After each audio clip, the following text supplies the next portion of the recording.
if I can ask you just to reflect, there's been a lot of commentary on whether the RBA governor should resign. You know, there's a lot of political stuff. There's an RBA review on.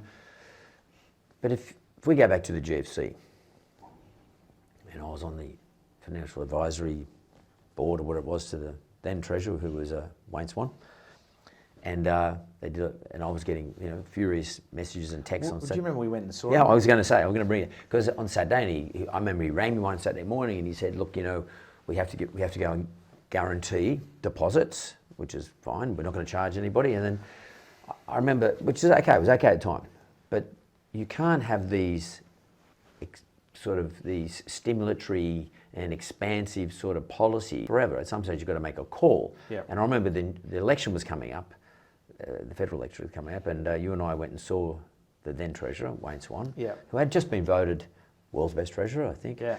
And I think it was Rudd, was it Rudd or Gillard, the Prime Minister at the time? I can't remember. It was Rudd. Might have been Rudd.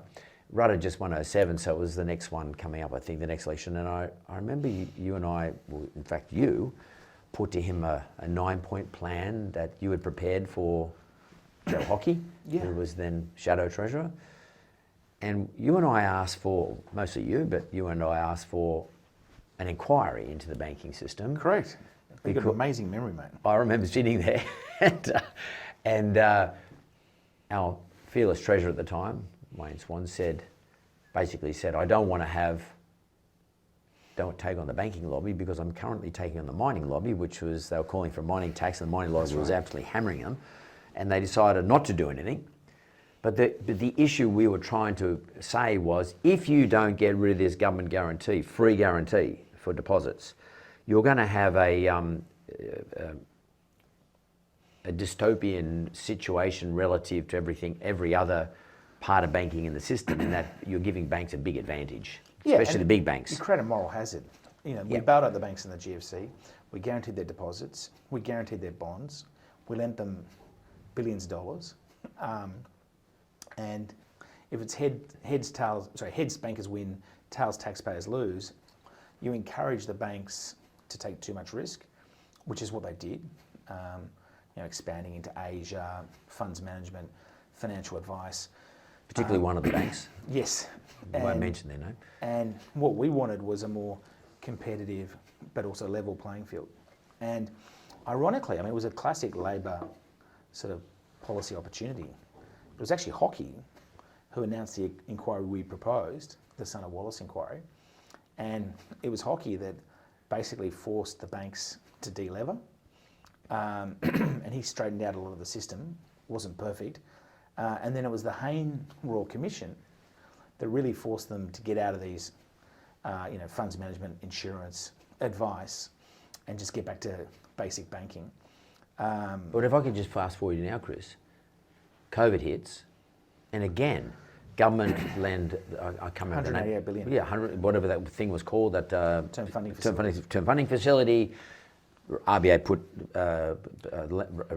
official rates down to nothing. They got the money at 0.1%, which then allowed the banks, which I would do if I was a banker.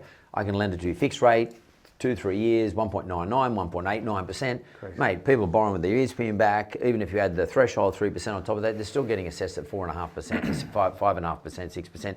Most people could afford it.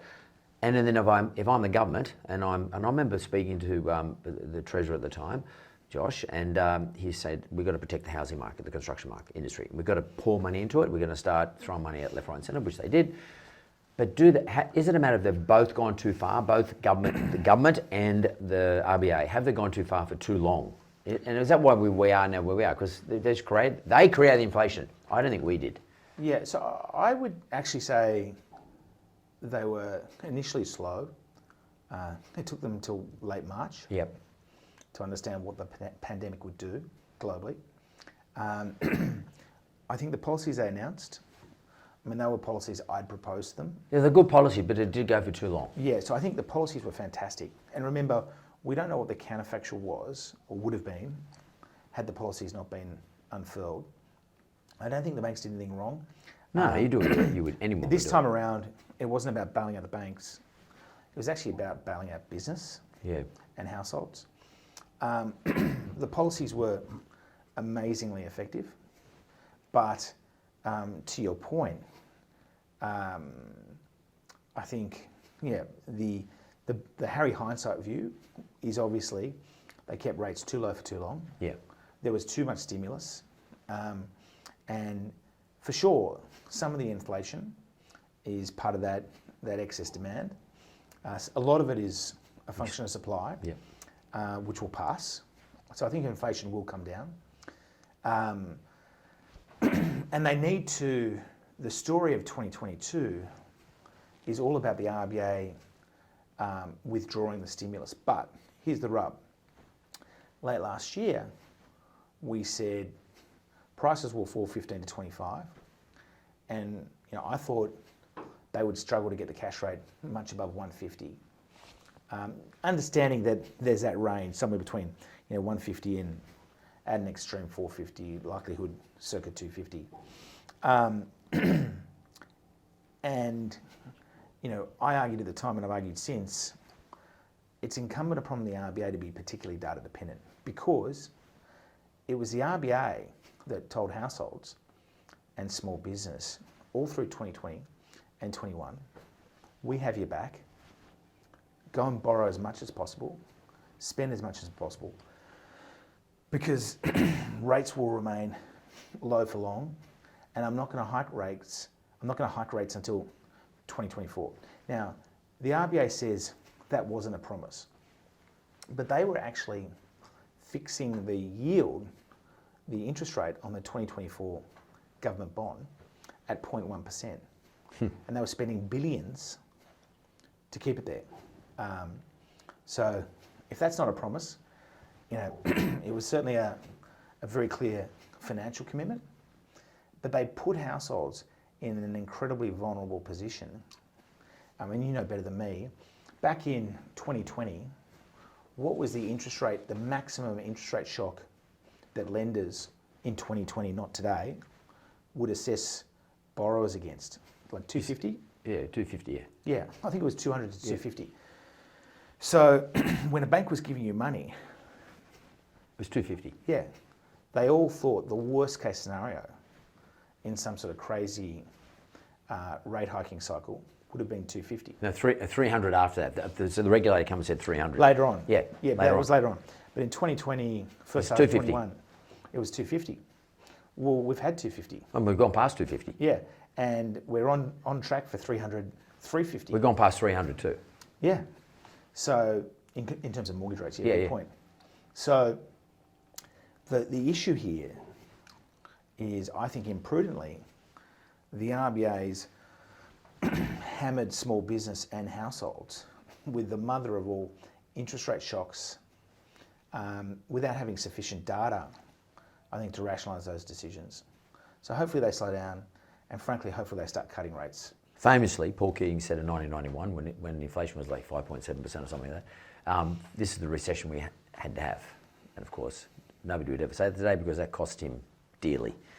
But I read the Reserve Bank, RBA governor at the time was McFarlane, and I read something that he said in an interview some years later, that Australia had to go into recession in order to control the inflation at the time. And as a result of that, we had from 96 on, inflation was in that 2 to 3% for 20 odd years. Yeah, 100%. It was great, And they would say, someone would say, well, we had to take that hard hit back then, okay? Yeah.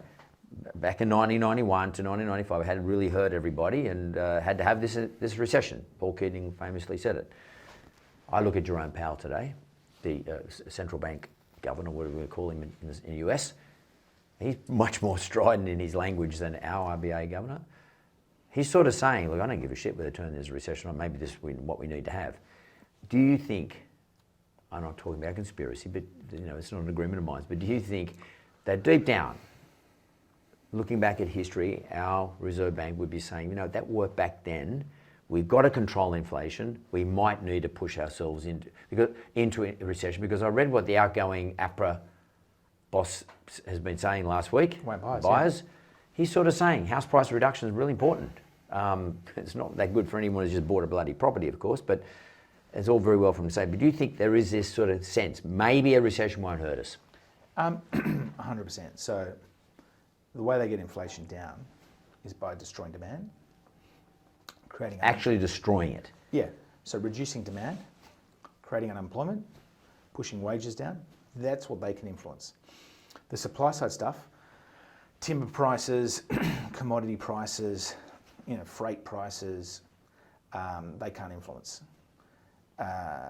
So the central banks are all, I think, fronting up to the fact that they may have to push economies into recessions to get inflation down.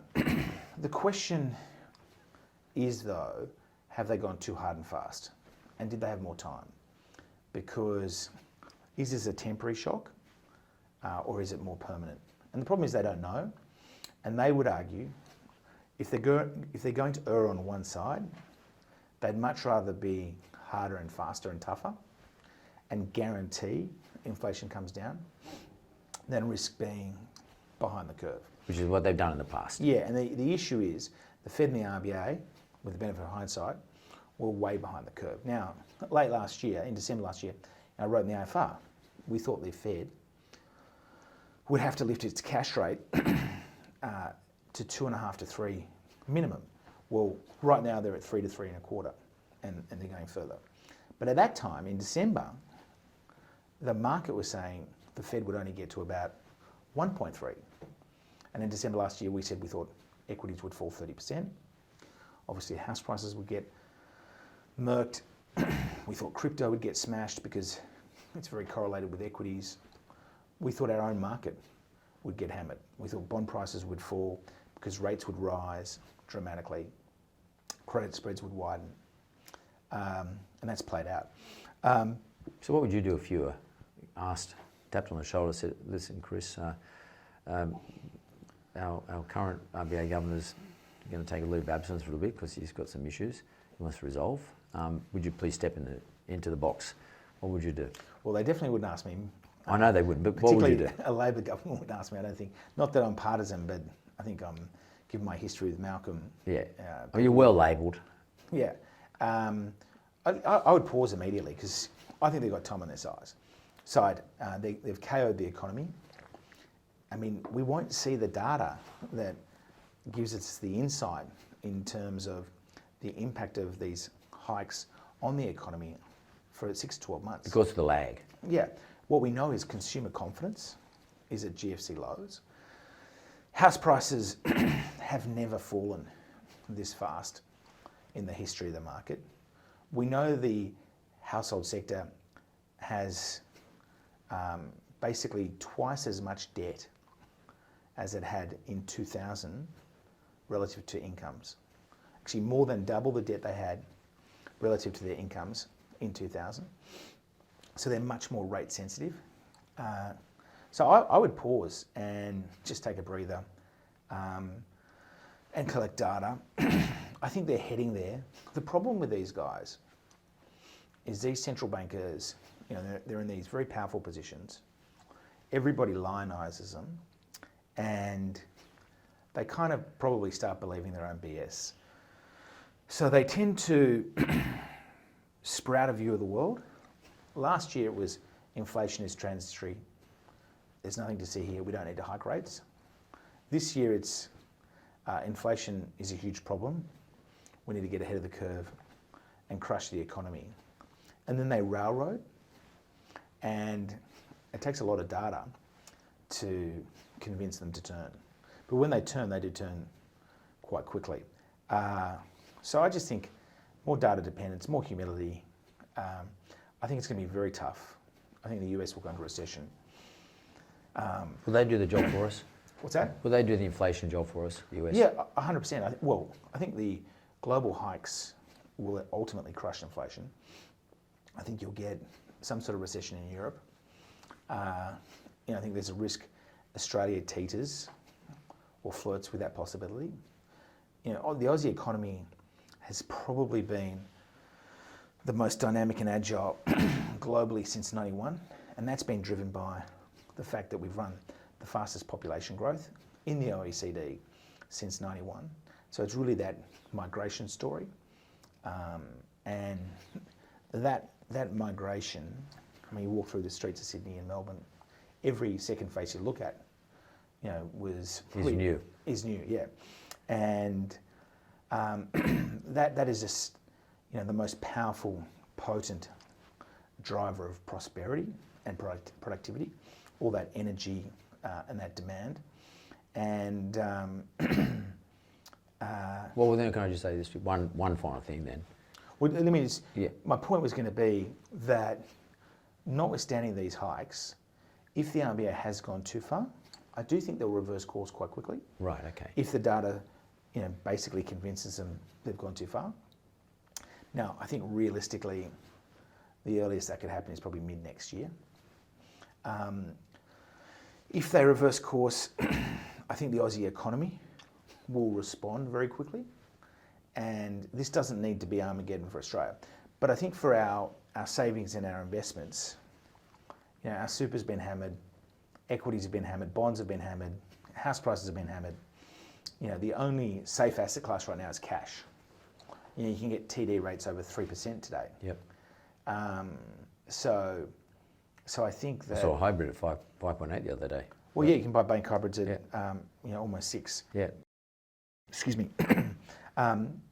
So I think it's a very... this is uncharted territory. And one thing actually I do want to mention is our analysis on zombies. Have you seen this? No. Okay, so we run models that track the proportion of so-called zombie companies that exist throughout the world. And a zombie is a company that has been hasn't had sufficient profits for 3 years in a row to pay the interest on its debt.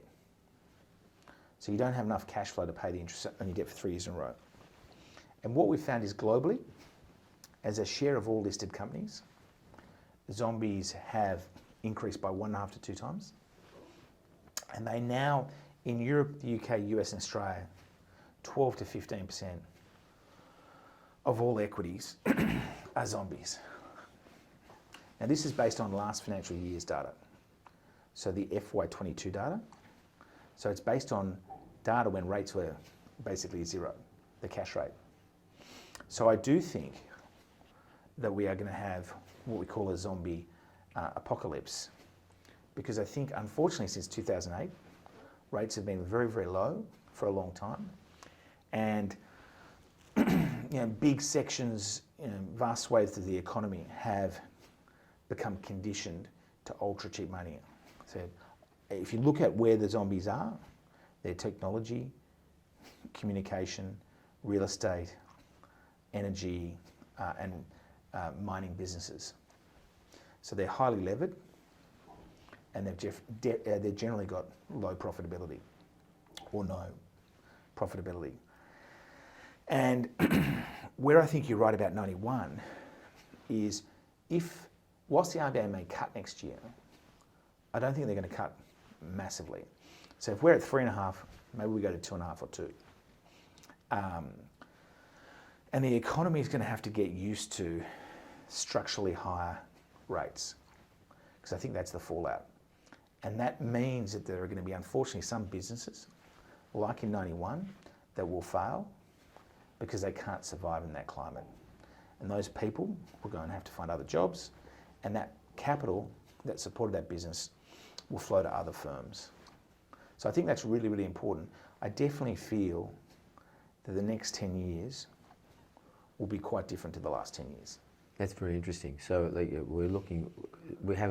you're proposing that potentially if we get to 2.5 as the neutral cash rate, that there will be a restructure going on. This assumes the RBA actually reverses course. They may not. Yeah. They may stay at 3.5 till the end of next year. They may even go that'll 4. make it worse, though. And remember, the financial market right now, mate, is expecting them to get to 4.25. Yeah, but they always overshoot, though. It's true. Money markets do. The other thing I'd stress, that when we look at our zombie analysis globally, they're almost all SMEs. Yeah. So listed SMEs. That's a problem because they employ so many people. Yeah, so they're small and medium-sized businesses. And unfortunately, this is a really sad reckoning where, I don't think we need the rate shock we have right now. I think the RBA could have gone a hell of a lot slower and been much more cautious and given people time to adapt and adjust. But we can only hope that A, inflation comes down, and B, the RBA responds to that by cutting to a more palatable level, and C, that the adversity people experience is not as great as it might otherwise be. Well, and I actually, what I'm most concerned about is the large numbers of people coming back into the country in terms of population growth, which is a good thing from a wages point of view or an unemployment point of view. But what I'm concerned about is a rent inflation driven data. You know, I mean, rent's going mad at the moment because we don't have enough supply for all the normal reasons in this country. So a lot of people, go on, buddy. Good. And like US has experienced this right now. Yeah. Rent's gone out of control there. And if you add wage pressure on top of that, then you've got a real problem. And you've got to somehow, I don't want to say this, but they've got to somehow crush that. You've got to crush the ability for landlords to ask for more money. You've got to crush the ability for people actually to pay more money. And you've got to get a reckoning in that territory. And I just think that there's going to be structural change there, both Australia, US, everywhere around the world. Because that's a pretty unusual thing, a rental-driven inflation. And most people don't realise rents, cost of housing is quite a big, heavily weighted in the inflation number. Yeah. Out of all the categories. And but it's a big deal here. You bring a whole lot of people here, they're not going to walk in and buy a property. They're going to, and or borrow money because they can't borrow money, so they're going to rent. Yep. And all that does is put more pressure on the rental. I mean, we've got a really complex situation we're going into, which I agree, the RBA should just slow the hell down a little bit. Yeah. Just let's have a look at this. Because it can't deal with rental inflation. It can't deal with energy inflation. It can't affect freight prices or lumber prices. It can only impact demand. And I think long-term inflation expectations, as the RBA has emphasised, have remained well anchored. But yeah, I mean, the simple solution here, if you're a central banker, is smash the economy, put it in recession, massively increase unemployment, and then the inflation will go. I don't like it. Yeah, I feel quite the more nuanced solution is, hey, we've got these competing influences, and we need to try and thread the needle a little bit more. A little bit more cautiously than we have. But I think that there are massive risks for SMEs and massive risks for those high growth businesses, the fintechs, technology companies, startups.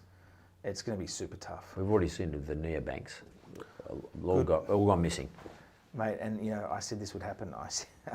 I said a year or two ago that all the neobanks would die, and I think a lot of the non-banks are going to be in strife as well. I agree with that. Yeah, I agree. And you know this market better than anyone. Yep. But unless you're big. Yeah, I said to a lot of folks that, I mean, unfortunately, the winners here are going to be the big banks. Yep. They'll absorb the neobanks. They'll absorb the non-banks because the big banks can't die. They've got those government guarantees. Yep. Actually, on that note, like you rightly pointed out, when Swanee introduced the government guarantee of bonds and deposits, well, the government guarantee of deposits, the banks paid nothing for it. One thing Hockey did, which was a really good idea, was they now pay, doesn't sound like much, but a 0.06% levy.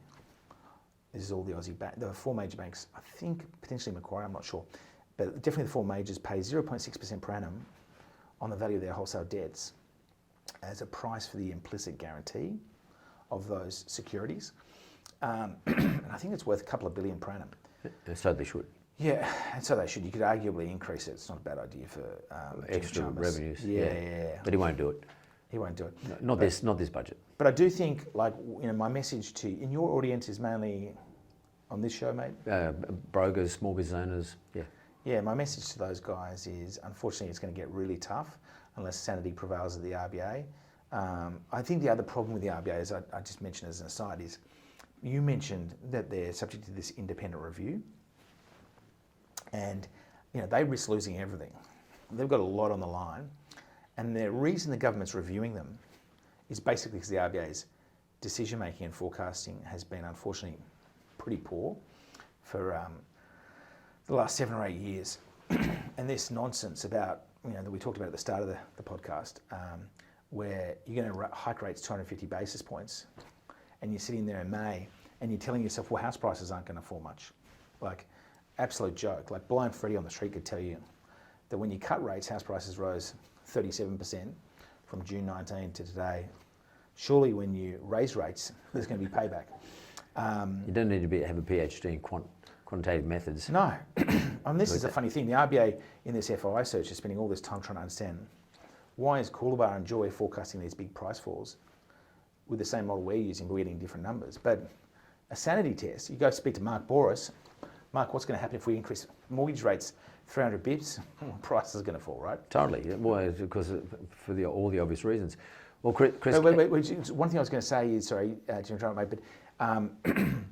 that the risk is the RBA has been in turtle mode. And one of the reasons I think they've hiked so aggressively is they just want to do what the rest of the world is doing because they want to minimise the deviations or differences between themselves and the Fed. But our economy is very different. Most of our mortgages are floating rate. Yep. So when the RBA hikes, it immediately impacts cash flows. In the US, most, as you know, mortgages are 30-year fixed rate. So the Fed has to have all things being equal, the Fed has to hike much harder to have the same impact on the housing market relative to what the RBA has to do. So that's one of my concerns, that they've gone too hard and fast because they've been trying to ape the Fed so that they can't be criticised. For not doing it. Well, but also because in the past they've done a lot of things that were different to the Fed, and most of those decisions have proven, with the benefit of hindsight, to not be the right decision. So they're in a real pickle. I feel for them. And I'd also say, for the record, mate, the RBA, like they've got 1,000 people there, and they're all smart. They're well educated. They work very hard. This is not to beat up on them, but unfortunately, it's a pyramid-style structure where there is a lot of, I think, internal groupthink and consensus-based decision-making, where sometimes you get the lowest common denominator outcome. And I think that they really need to learn from their mistakes. Well, for me and for our listeners, this has been a fantastic opportunity to talk to you, Chris. I mean, as you know, we talk to Kooky sometimes, and Kooky gives us a sort of an opposite view. Not an opposite view, but a much more moderate view to you. I love Kooky. And we're all mates, Yeah. The three of us. And but is it livewire.com.au? So it's livewiremarkets, I think, .com. Right. But if you just Google Christopher Joye Livewire, it'll come up. And then I write a weekly column for the Financial Review.